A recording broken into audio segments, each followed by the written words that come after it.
All right, so at this station where you're trying to find the angles of impact, we're going to be using this box.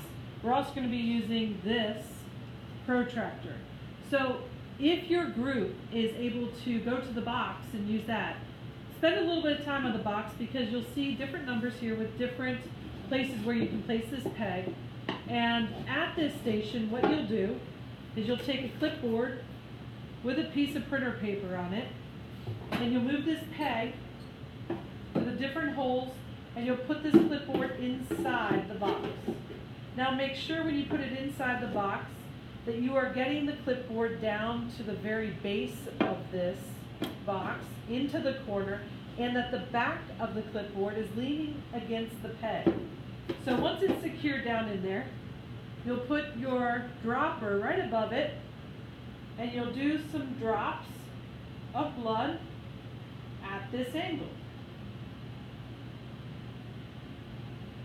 And once you've done several of those, you leave it sit for just a little bit, and then when you take it out, you'll see that you start to get a drop that might have a tail that starts to form. And so these drops don't have too much of a tail, but where you see that drop go in, that's where the tail starts. Then you would move this peg, and you can do at different angles. So put this paper back in there. I'm going to do a little more steep of an angle.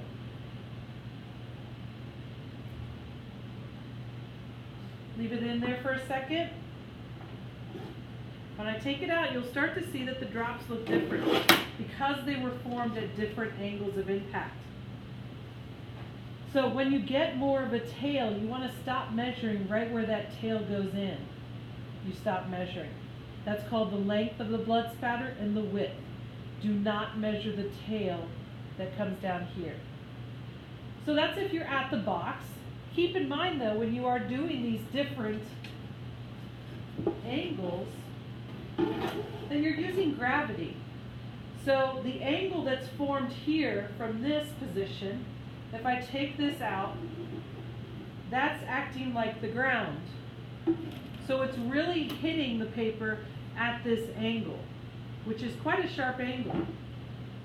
So even though this looks like it's getting closer to 90, it's not, because I'm moving the ground up. So this would be more like a 10-degree angle, and down here would be more like a 90. So if the box is not open, the station, you're going to use this protractor, and you guys can do this at your station desk. Get a clipboard. It really doesn't matter what size the clipboard is, but you can fold your piece of printer paper if you have a smaller clipboard. You'll hold the protractor out, have one person in your group hold it. The other person will try to place this edge of the clipboard right at 0 of the protractor. What I mean by that is down here, you're going to put the clipboard right there, and then we're going to angle the clipboard 90. That would be a 10-degree angle, 20, 30, so on and so forth. And do several drops at each of those angle measures to measure the length and width of the blood spatter.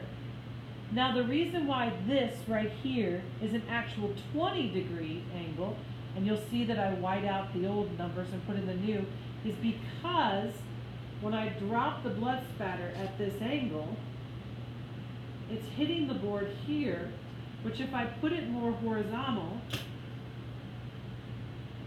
it's coming in at a sharper degree impact.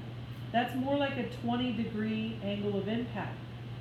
It's because I'm using gravity to have my blood spatter hit the paper.